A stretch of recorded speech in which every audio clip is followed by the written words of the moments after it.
Welcome back, everybody, to another episode of Unlabeled the Podcast. It's the Thursday evening skeleton crew. It's just me and my good friend Kyrie in the building. How you feeling, Kyrie? Man, I'm feeling good, brother. Thanks for asking. How you doing?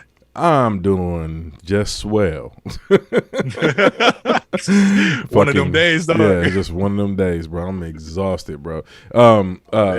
If listeners, I know y'all been looking out for the Black History facts that we've been doing every day for this Black History Month.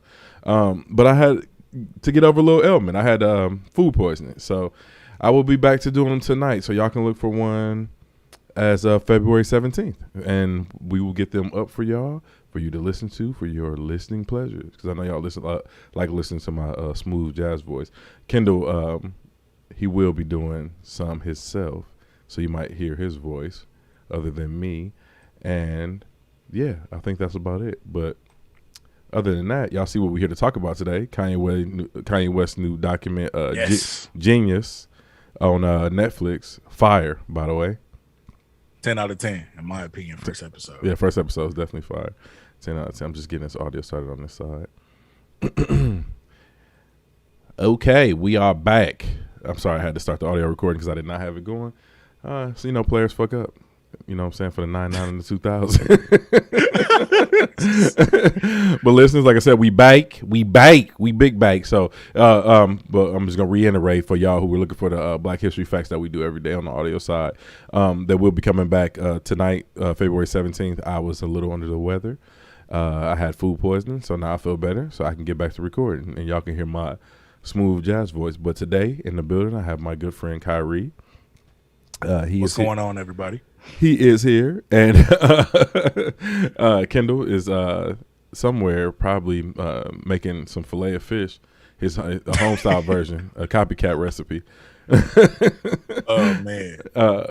But yeah, we really hope y'all enjoyed our last episode with the spiritual sisters as well, sisters. I'm sorry. We will be doing more collaborations with them. So if y'all enjoyed them on our show and in our chemistry, they will be back. So be on the lookout for that as well in the near future. But Kyrie, how you doing today, man? I haven't even get a chance to ask you. Man, I'm doing good, bro. I'm excited to be on here, be on the pod again. We got some interesting topics to talk about, so I'm looking forward to getting into that. But overall, it's been a good day. You know what I'm saying? I'm enjoying my mini retirement right now. Mini retirement. You, for y'all don't know, I'm not gonna put your personal business out there like that. I'll let it ride. Yeah. But you filed your taxes yet? Not yet, bro. I'm acting like Drake in that Future song. Right. Haven't found my taxes. So whatever he said, bro, that's what I'm acting like. Or whatever. So I definitely gonna on it. Yeah. I ain't filed mine either, so you ain't the only one. Black people, dog. I'm gonna have to pay. That's why I'm looking. That's why I ain't filed mine. Exactly. I don't get a tax. Exactly. So, yeah, I'm like, oh shit, I'm gonna have to pay these motherfuckers. No, hey, that's a jukes too, bro. We know it's a racket, dog. Like our federal government ain't shit. They let you know that we owe them money, but they won't tell you exactly how much. It's up to you to figure out how much you owe them. Right. What happened to no taxation without representation, bro? What happened to it? I don't know. I ain't taxed or represent. I don't even. What the fuck does that even mean? I don't know. All I know is they was getting their shit off back there. Oh man, they was totally full of shit with no taxation or representation. And somebody smarter than me gonna have to fill me in and let me know exactly what that means. Liberal behavior, they come out with their slogans, bro. Mm-hmm. But that's all it was. Oh, snaps. They say you got snaps, not the 2020. The 2020 they is coming for you, brother. You better get on top of it. File them taxes. Call Wesley Snipes now, bro. Figure it out. It is not sweet out here. Listen, for our listeners who don't know, the government, our federal government, is the last people you want on your ass. Yeah, because they will come snatch you, garnish all your wages. Honestly, yeah. They the good men. Yeah, I definitely went to the. I think we might have talked about this on the past episode. I definitely went to a corner store one time. I think I was trying to buy a Black and Mild when I was smoking. I know it's so trampy. That's what I get for trying. And I think a bag of chips. I swiped that card, bro. I knew I just got paid, bro. Swiped that card, nigga decline. They froze the shit out of my accounts. Bro, and it ain't nothing worse than having your card declined over some simple stuff, like something as cheap as that, bro, because this would just be so embarrassing. Like, man. But everybody goes through it, though. Like, we act like people don't, but everybody goes through it. Mm-hmm. Hey, bro, hey, listen, and I was ashamed. I'm showing the lady my phone. I'm like, look, I got money right here. This is my account. I don't know what's going on. I called the bank. The lady was like, oh, I'm not sure, Mr. Williams. Let me figure it out. Oh, it seems that you have an issue with the IRS. I was like, oh, wrong people. Bro, wrong people, bro. I had to wait till Monday to call them. It was sad business. It'd be like that. You be trying to validate your financial status. Like, hey, hold on. No, look at this, bro. I just had 3 business days. Like, I just worked a 40-hour week, bitch. I get paid. Right. I get money out here. You're trying to play me like this over some 50-cent bubble gum, you old broke ass bitch. Right. You're going to get mad at them. They just relaying the information. Why are you so loud for it? I need you to bring your octave down. Hey, you know what I call it when a black dude get belligerent with a customer service rep. I call it, instead of Karen, I call it K-Ron. K-Ron, dog, pure K-Ron mode. That's exactly what it is. Yeah. So for all the listeners out there, if y'all ever have a K-Ron moment, y'all can thank me later for that terminology. Hey, first off, before this is what we need to do. T-shirts, K-Ron T-shirts. Oh ASAP. Yeah, I do this thing, bro. Listen, you might be a genius. Speaking of T-shirts, man, make sure y'all go and look on the description of this YouTube video and our podcast as well. We do have merch, different. Like I said, make sure y'all scroll through. We have different colors. Don't just take it at face value. We got different colors. We got stuff for the ladies. If you don't want to wear anything, we got stickers. We got coffee mugs. We got all tumblers. Like if you want to keep your drinks cold, like a Yeti type deal. We got all type of stuff on there, man. So make sure y'all go check it out. It's nolabelmerch.com. NOLABELMERCH.com. That's nolabelmerch.com if y'all want to check that out. And I will be updating it soon because some of that stuff it's still dope, but it's I haven't updated in a while. So you'll be on the lookout for more of that. And I'm trying to mark stuff down a little bit so it can be affordable. But it is tax season, and before y'all go buy Gucci, Louis, or Fendi, support black business. You feel me? It's Black History Month. Black History Month. You know what I mean? Make sure y'all support that. Don't support your masters. Support us. Right. Yeah, White Zaddy, as Kwame Brown call it. White Zaddy. Yeah. Hey, and I'm another thing I'm really upset about today. I went to the dentist, and it hadn't been within my 6 months. It was within 6 months, so I have to wait another. I literally wasted a trip driving over there. Yeah. Now my appointment ain't till March 28th, but it is what it is. I can take good care of my teeth. These ain't no veneers. These are my real joints. Yeah, some of them veneers be looking bad. Like they be having toilet seat teeth, and I need toilet seat fill it out. Bro, they just be looking. Stop it. Got them big ass chiclets in y'all mouth. not chiclets, bro. Big ass PS5s in y'all mouths and shit. Looking like they walking around with a mouthful of marshmallows. Yeah, some of these people be ridiculous, bro. Right. I knew I wanted some hot chocolate. Little baby said it. What do you say? Big fake teeth. That's embarrassing. Something like that. He said not the big cheap teeth. That's embarrassing. How did he rhyme that? I almost had that was a tongue twister. Yeah. But man, let's talk about Kanye before we get there.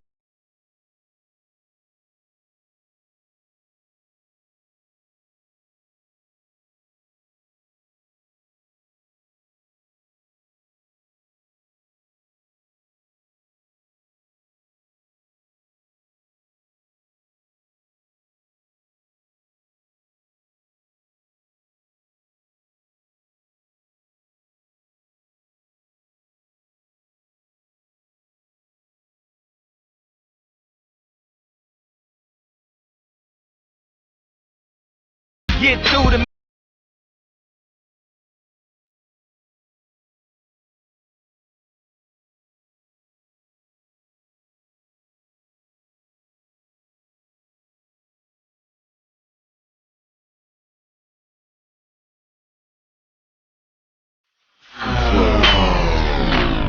Why do people play with this man, dog? Man, like, bro, this is the wrong one. This ain't the dude. This is not the one. Me on Destiny because I've been over here rocking out, and I'm getting phone calls in the middle of my show. But that's why I hate when people call me in the middle of my show.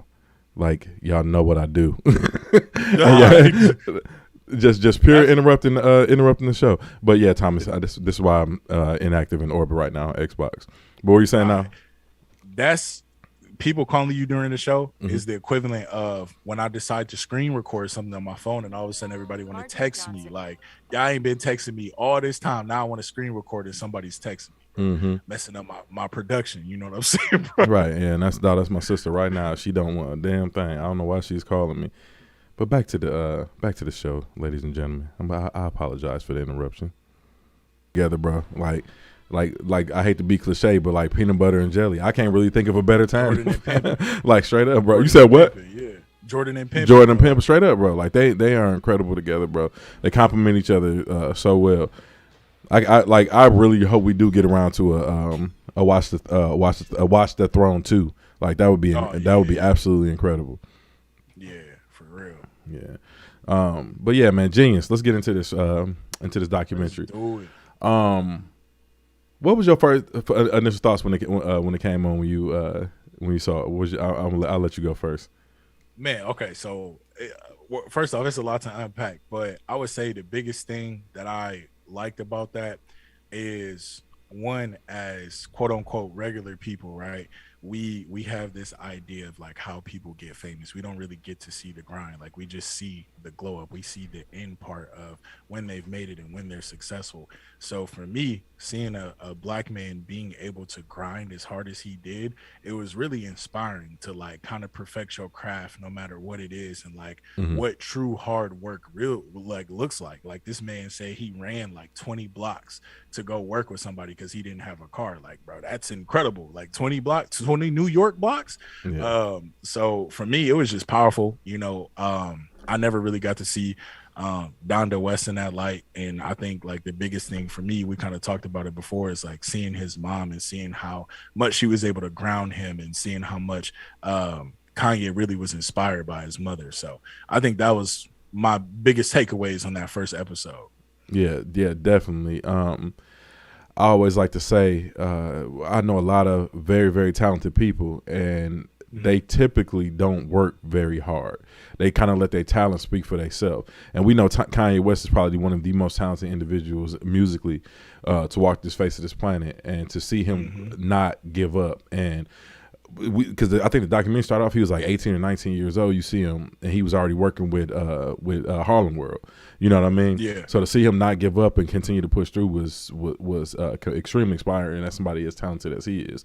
I think we definitely, and a lot of people I know who are extremely talented, they definitely need to get out of that realm of like, hey, you did something really good one time, people clap for you, and you run around acting like you made Thriller. Like you gotta put your ego to the side sometimes and just keep doing the work. That's sort of what we've been doing over here, because this ain't easy to get up here, sit up here and talk for an hour every episode. But yeah, like you definitely got to push that. But that was definitely one of my biggest takeaways about it, and being humble in the process. Something his mama said to him was that a giant looks in the mirror and never sees a giant. Like a giant looks in the mirror and sees nothing. It sees nothing. But everybody else sees a giant. Yeah. That was incredibly profound, because basically she was saying like remain humble. Like you good, you big. Like just continue to just be big and let everybody else observe. That was pretty much what I took away from it. And I thought that was extremely, extremely profound. And it also goes to show you how. Like I said, one of my biggest takeaways was his relationship with his mom in that episode. Because like I said, I'd never seen her in that light either, and I've been a Kanye West fan since 2000. Like I said, I knew all the early beats he did on Blueprint, so that was around 2001 time frame. His first album didn't drop until 2004. I had the demo for that album, so I used to play that. I fell in love with those demo tracks before he had all features on there.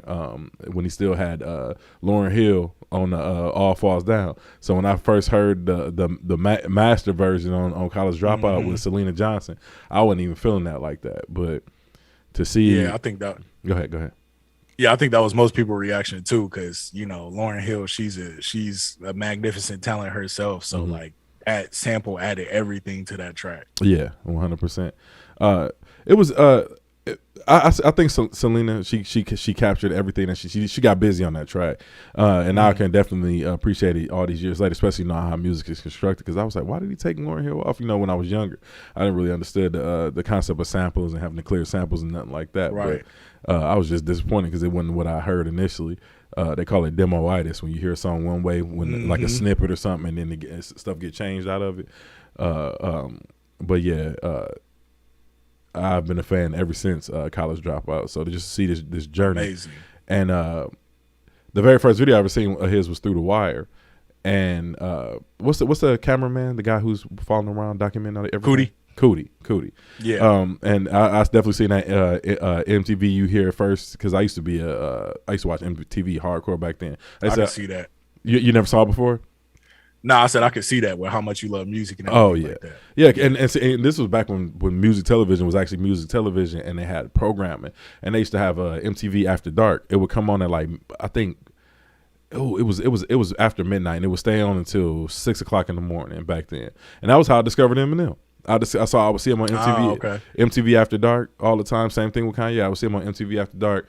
They would play The Real Slim Shady on there, and then I was like an avid Vibe reader back in the day, and I got a Vibe, and it had unsigned Hype, and they had Eminem on there. And they was talking about Dr. Dre signing them, and I went to school telling everybody Dre got this cold white boy, like like everybody. They was like, man, that dude that got that song on MTV. Everybody's like, man, that dude whack, blah blah. I was like, nah, man, I'm telling you, dude gonna be crazy, right? And now look where we at. Exactly. We looking at Eminem as like one of the goats too. Yeah. Another thing I wanted to hit on too that you talked about is like Kanye work ethic and like people just doing things once. The amount of times this dude got told no in this documentary, that would have broke most people. Most people would have been like, I'm done. Like, what else? I'm gonna stay in my lane. Like, I'm gonna just produce because that's what I'm good at. And nobody really saw him as a rapper. He was really trying to break into that.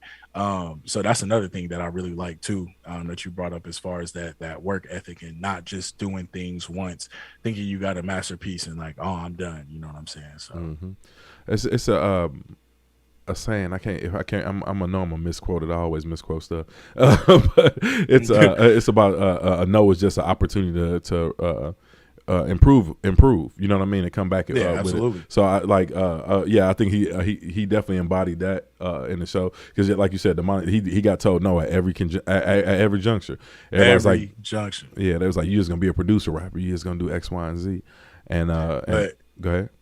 That goes to show too, like, my bad, like one of my favorite quotes is like, first they laugh and then they follow. That's literally what it was. Like, you look where he started versus where he's at now. Kanye in the news every day. Everybody talking about Kanye every single day. Yeah, so that's crazy. Yeah, and I mean, in the documentary, show him getting told no early, but you see he's gotten told no with every time he tried to reinvent himself. He got told no in the fashion industry.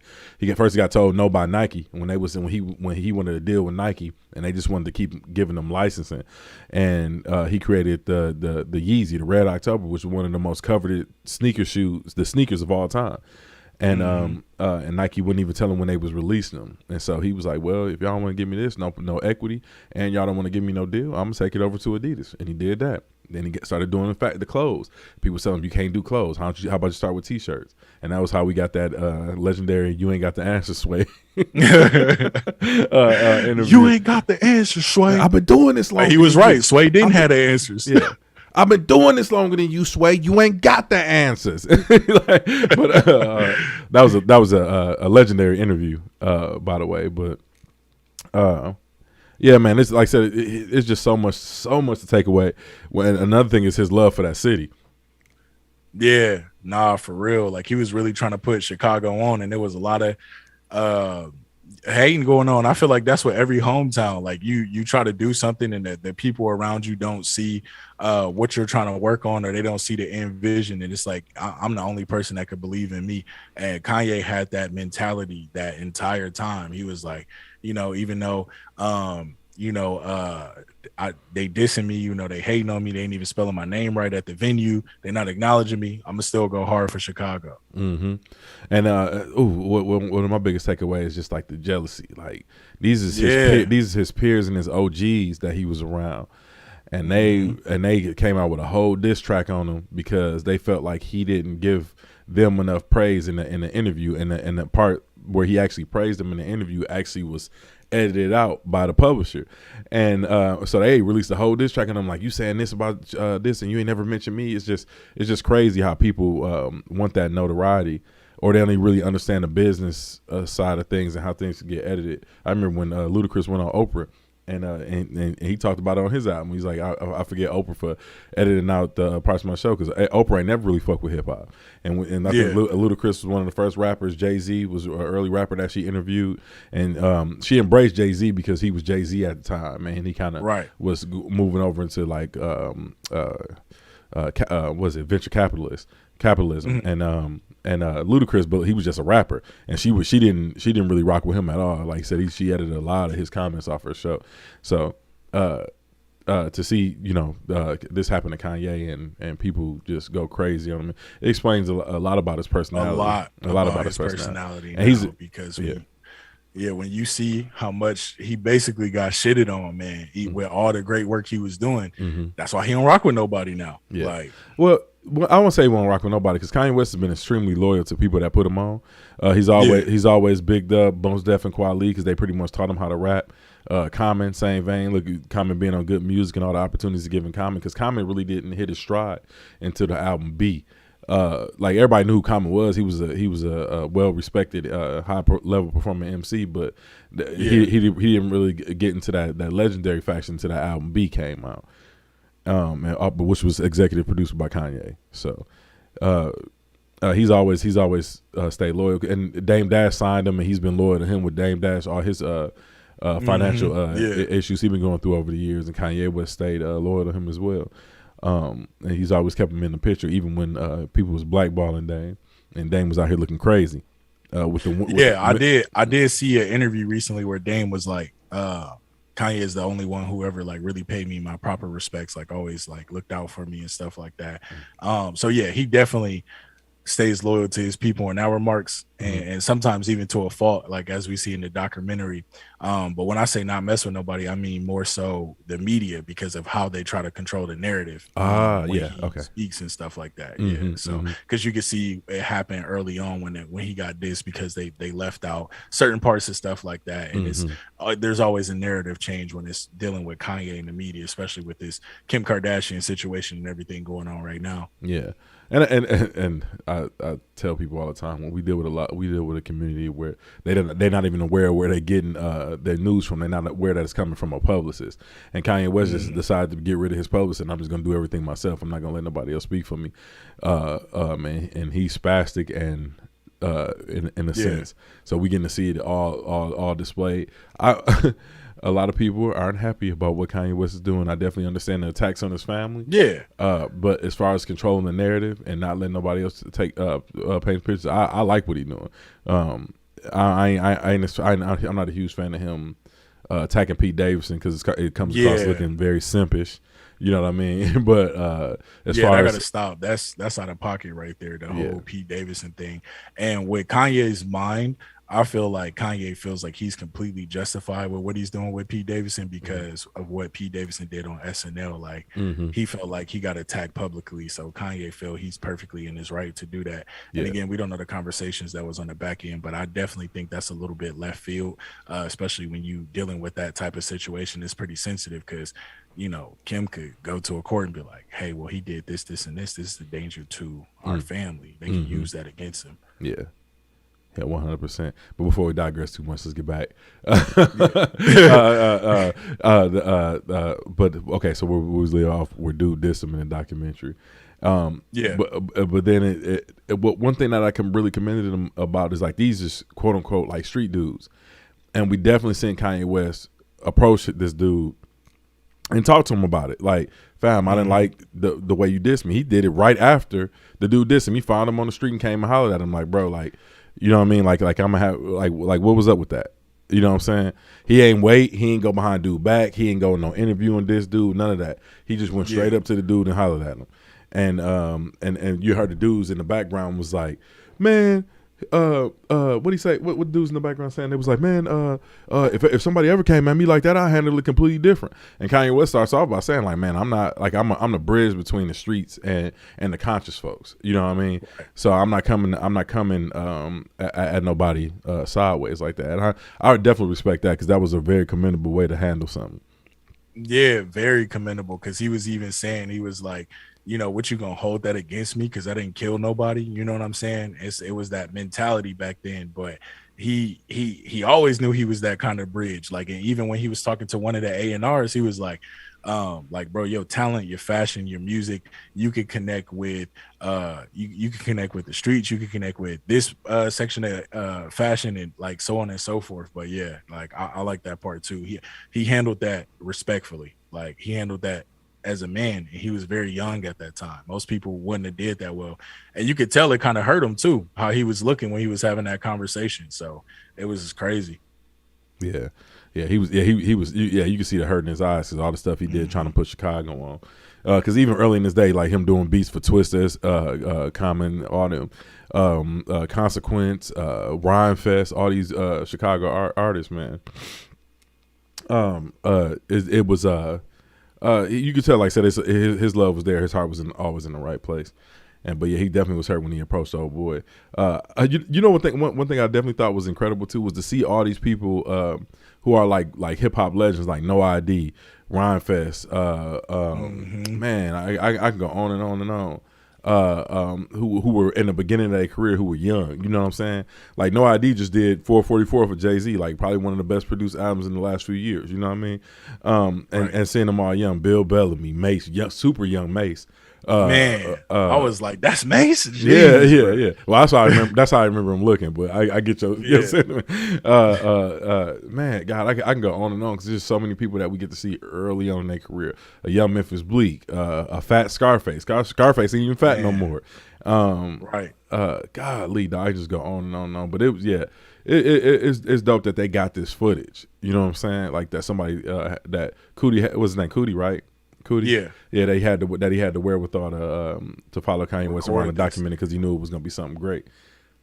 Yeah, and it's just like, again, that's the type of people you need around you. And I always talk about like lateral networking. Like you don't always got to like network with the people around you. Y'all gonna grow together and pull each other up, and that's kind of what happened with Kanye, Cootie, and the circle of guys that we recognize as hip hop legends now. You know, they was just in the beginning of their careers.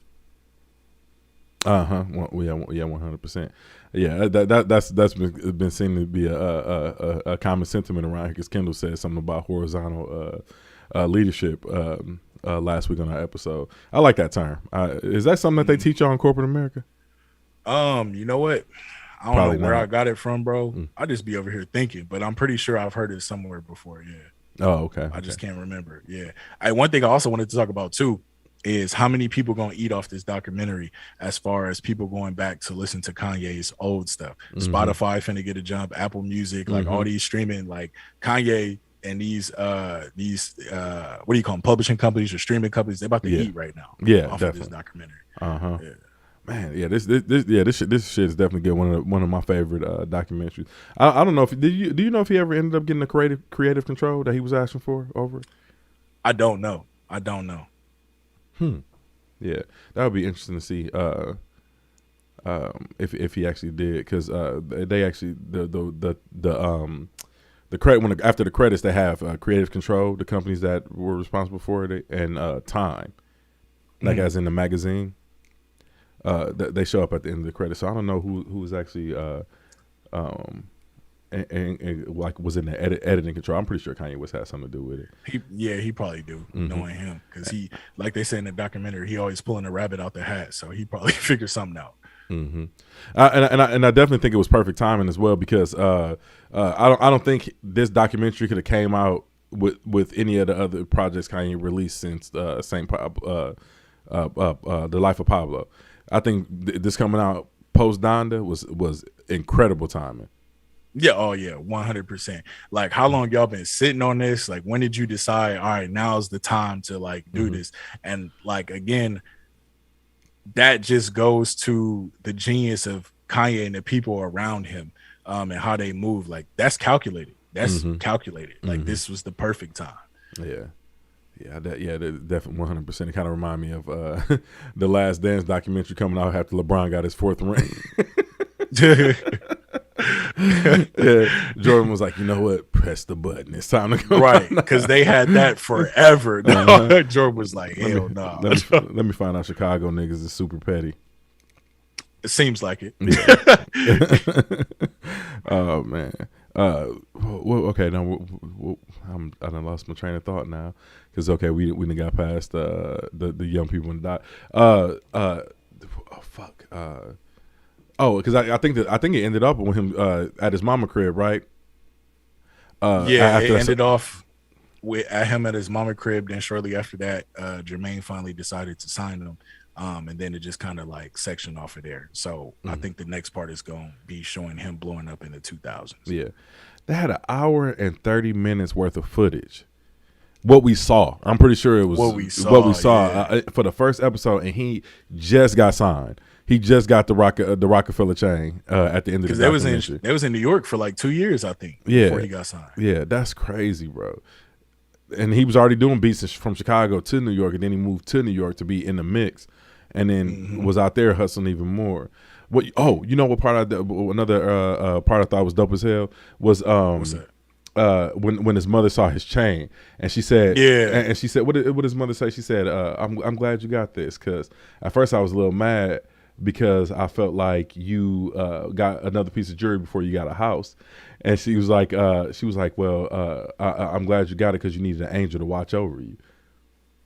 Yeah, man. Like, she didn't even admonish him. She didn't really judge her son. One thing about that relationship that was super fly was the fact that she 100% supported him. I don't know if this is for the camera or whatever, but like, and not at one time did we really see her admonish him. She just continued to pour into him. That shit is incredible, man. Like, I wish it was more parents out here like that knew to nurture their kids' gift and to pour into them that way. Yeah, because most parents, they're probably been, why are you buying this? You should have bought a house. Like, kind of make you feel like you stupid or you made a bad decision. But whatever feedback she gave, it again kind of solidified her support for Kanye and what she really thought about his dreams and what he was doing and everything like that. And that guardian angel piece, I ain't gonna lie, that almost got me. I'm like, dang, Donna West was a hell of a woman, man. 100%.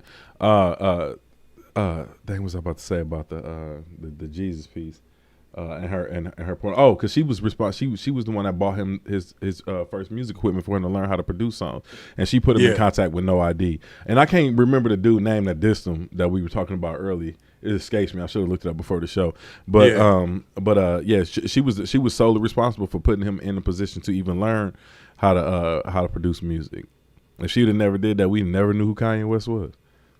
Right, exactly. At 14, like, that's crazy. Yeah. Lisa, you about to get red for texting me too in the middle of a show talking about, are y'all live right now? Don't it say live on the screen? She texted me the same thing. Yeah, you about to get thoroughly red, fam. Like, for interrupting the show. We're gonna put you on blast. We're gonna put you on that summer side. Everybody in the chat, rib Lisa right now, please. For texting me in the middle of the show, man. Y'all lucky I'm good at what I do. I'll be over here producing, giving y'all content, talking and everything, man. And y'all be doing all this in the middle of my show, man. Go ahead and get ribbed one time. And this is gonna live forever. So your grandkids gonna know you got ribbed. Hey, now you sounded like Kanye West, though. Yeah, just gotta let them know, man. But yeah, phenomenal documentary, man. Definitely check it out. I think the next episode come out, was it February 28th? 23rd, I think. 23rd, and then the last episode is in March. Phenomenal series, man. Definitely check that out. Now we got to talk about the latest news. The Twitter swindler. Man, I spent hours laughing. I almost say hours, probably a few minutes laughing at this on Twitter, man. About a good 30 minutes. It's Kyrie, you can give our listeners a little insight on the Twitter swindler. All right, so as y'all know, Twitter's ghetto. Like if you miss any day on Twitter, you're gonna miss the hood. Twitter is the hood of social media. So basically what happened, and I wish we had a picture. If y'all want a picture, let me know. I'll send it to y'all. But there was this dude who was playing all these women. So I don't know if y'all heard of the Tinder Swindler, but we got the Twiddler Fiddler. And essentially he's playing all these women, trying to act like he got all these things. He's, he got businesses. He flying chicks out, not meeting them, and doing all this extra stuff. And he's a fake ginger. I guess he dyed his beard red and his hair. So they called him BBW Jadena. His name is BBW Jadena, and he's been playing these women. They also called him Belly Rolling.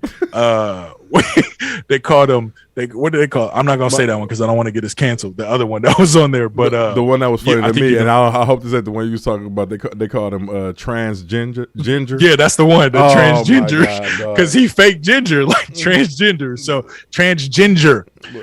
So anyway. He was, filling these girls' head up with these dreams, you know what I'm saying? He would meet them like 1 or 2 times, but he was doing this with like 20 plus women. And he would just ghost them. But when he ghosted them, he was giving these weird, dumbass explanations like, oh, my cousin just died. Come to find out, that's not even his cousin. The cousin who actually died came out and said, bro wasn't even at the funeral. Like, or this man was like, hey, I got jumped and I got a fractured wrist. I'm in the hospital. So he sent a picture of him in the hospital. I don't know where he got this damn hospital bed from, but the date on the board in the back was wrong. It was on live action picture. So they saw him moving after he took the picture. They held it down. Like, this man was going through everything to try to convince these women. He was going through these circumstances, trying to get money out of them, having them pay for products that he never gave them, all these crazy things. And so it's a bunch of women right now on Twitter just sharing receipts right now of Belly Rolling or BBW Jadena, whatever you call them. Shouts out to AP, by the way. All right, so he's gonna throw AP in the mix because it's the only ginger, But yeah, man, it was quite the event the other day on Twitter, man. They was going in. I know y'all women, like y'all. I tell y'all, I don't like when men tell us what to do. But listen, fam, mansplaining. Yeah, I ain't trying to mansplain nothing to y'all, fam. But listen, bro. Do not send nobody out. Man, somebody that y'all ain't met in real life, fam. Like, y'all got to be crazy. Y'all just cashing out like that. The internet got y'all gullible as hell, man. Y'all believe in anything out here, man. Like, he hit his target market. Like, so I'm working on a YouTube video for this right now, and I'm researching the women, like not researching on no creepy stuff, but looking at their profiles, reading the stories and everything like that. Right. He had a target audience. This man had a demographic. He's a psychopath. That's what it is. But these women were young and they were gullible. And apparently his mama be finessing. I kid you not. Wow. One of his family members responded on his page and he ended up deleting the tweet. I got the screenshot before he deleted. She was like, this is why the family don't talk to you, because you always doing something. And one of his cousins was like, it was another funeral that he lied about of why he couldn't make a certain engagement with a female. And he was like, him and his mom got kicked out the funeral because his mom was trying to sell life insurance while people was eating cornbread or something like this. So his mom's a finesser too, but these people are psychopaths. Women, y'all gotta stop falling for the clout. Stop falling for the clout, because it's so easy to fake it on social media. Again, we're not trying to tell y'all what to do. We looking out for y'all because we love y'all. You know what I'm saying? So yeah. Dog. I call it PPP, proper redacted, proper redacted. Oh goddamn, dog. Oh, PPM. I'm sorry, I said PPP. I'm geeked. Yeah. I told you I'm tired. I know my eyes probably looking red on this camera, but anyway, I call it PPM. Listen, proper redacted management. Okay. And it goes put the it same together. Way. It goes the same way for fellas as well. Proper redacted management. Fellas, be careful where you put your PPP. Yeah, your PPP. Yeah, PPP is a loan, not PP. Hey, and I'm pretty sure he probably did some PPP fraud too. Right, definitely. At IRS, I might as well go ahead and look into him. I hate to snitch on a black person during Black History Month. Nah, this dude is out here wild. Nah, because when you and this is first off, we gonna get into Black History Month, but he gotta go. Bad representation of the community. Mm-hmm. We snitching. Yeah, we snitching. Hey, oh nah for the 2000. We snitching. All right, no, Kyrie snitching, not me. I keep it G real. That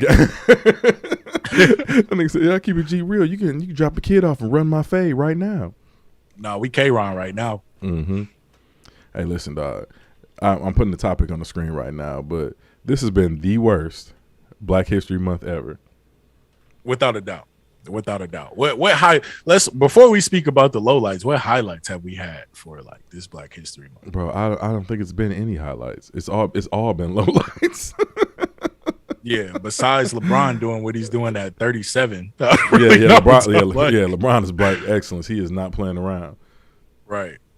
I don't know if this is what my cousin's talking about. He typed guru in the thing, but yeah, I think maybe he meant us saying young guru in the documentary. Yeah, that was fire as well. But I thought maybe you're not referencing who I said diss him, but that's not who I was talking about. Who dissed him. It was a producer from Chicago. They said his name and I just forgot. But anyway, worst Black History Month ever. It's been nothing but low lights. Like, I don't even really see too many people. It started off strong. First week, a lot of people talking about Black history. I log on Facebook. I don't know why. I go over there to that ghetto ass app, and I see nothing but people posting fake Black history stuff, talking about the history of hush puppies and cats. It's this picture of this cat drinking out the whites only fountain in the '60s. They make it look like a '60s picture. Yeah, man, it was y'all wilding with that, fam. Like, we really got to stop with the misinformation because we really looking like some fools out here. Like, right. Yeah, man. We definitely gotta. We definitely have to be more prideful with our history, because I know I know the world's been kind of closed right now, but man, whenever it was Cinco de Mayo, St. Patrick's Day, y'all going out there and y'all repping hard for all these other people. I even seen people trying to do sharing biracial, interracial relationships, which was a beautiful thing if you're in an interracial relationship. But that's like, fam, that's not something you do during Black History Month. You know what I'm saying? Everybody was talking about the Chinese New Year. Like fam, like, can we just have something to ourselves?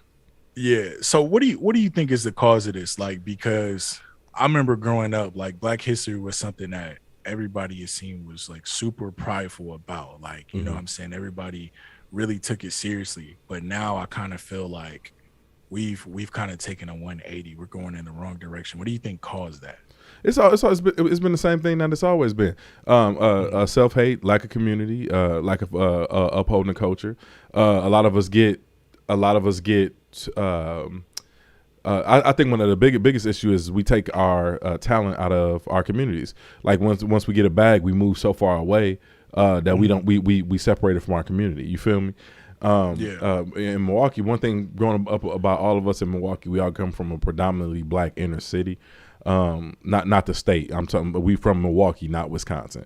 But the inner city is pretty much predominantly Black, so we always have this sense of culture and community and stuff there. We always was going down to Juneteenth before they started acting the food, Afrofest, all that stuff. You know what I'm saying? I'm not sure if that vibe is in the city right now, because I ain't lived there in over 16 years. But I think that's what it is, just a lack of community. And we like I said, once you move away, you get in the bag, we got to reestablish that. We got to start throwing events, block parties, picnics, all that type of stuff to kind of, because we the aunties and uncles now. You know what I'm saying? Yeah. Like we act like we act like we still looking at the old heads to do that in our families, but we literally the aunties and uncles now. It ain't no reason why we shouldn't be getting together and coming together as family and throwing events, block parties, picnics, and stuff like that. You know what I mean? It's really our responsibility now, just passing on that culture. So we really gotta get back to that. I think that's really the disconnect, because I can't just completely chalk it up to self-hate. I don't know. Self-hate is real, but I won't completely chalk it up to that. I really think it's just about us having a community and getting back to that aspect of it. And we know enough cats with big enough bags and we got to bag ourselves. We really need to just start organizing and doing stuff to kind of get back to that. You feel me? Right. I know yeah, a lot I of. think we gotta. Go ahead.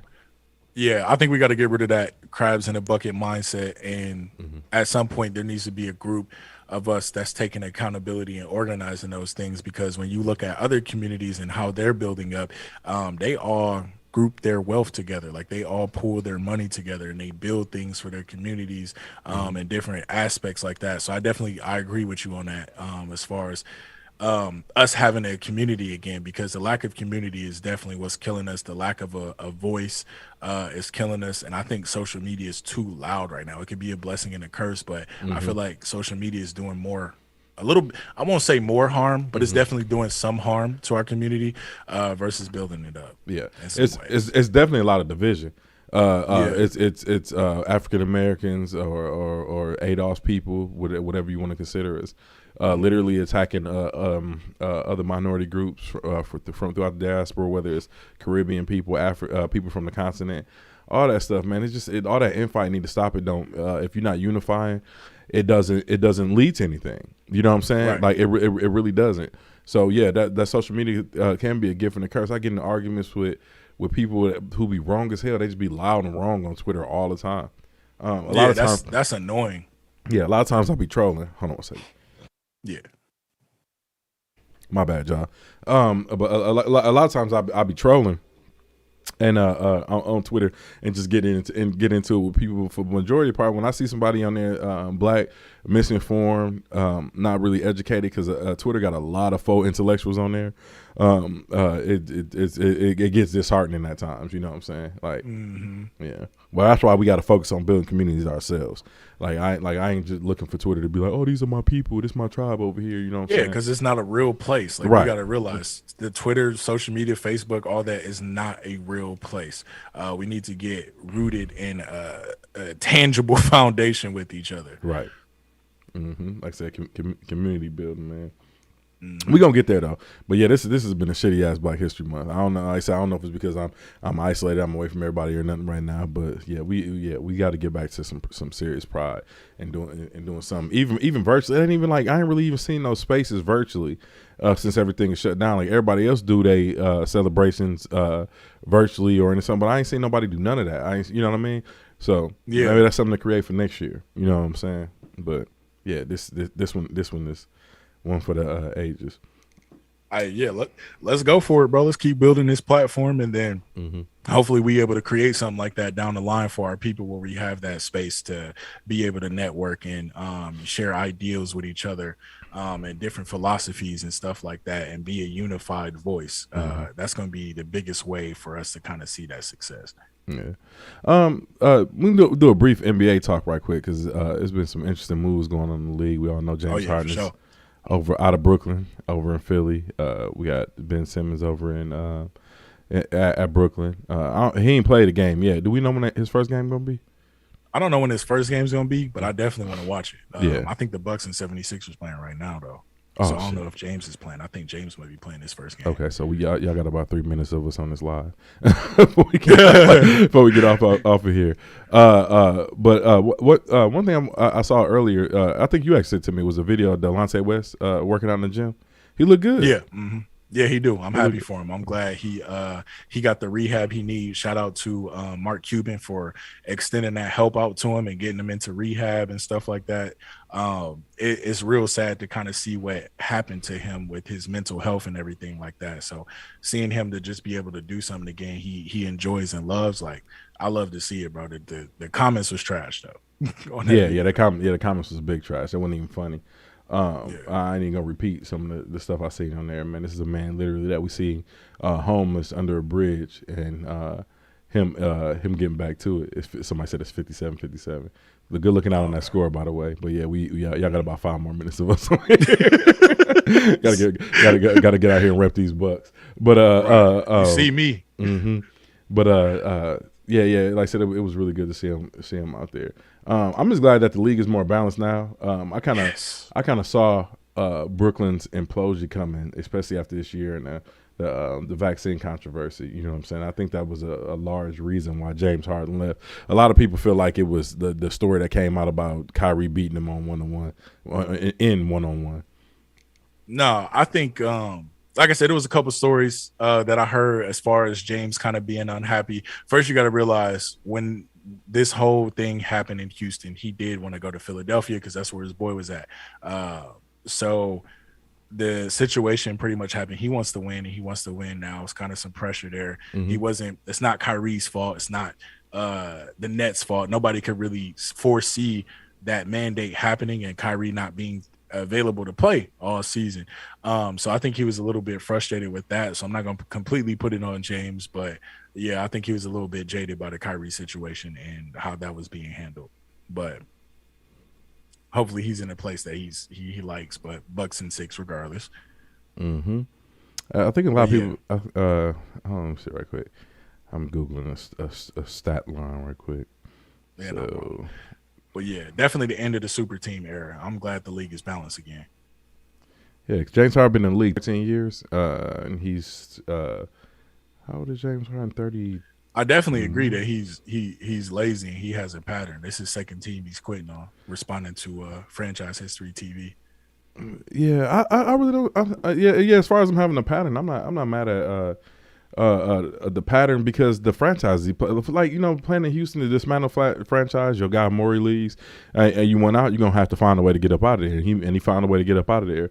As far as Brooklyn goes, like it wasn't going like it was supposed to go. Once never.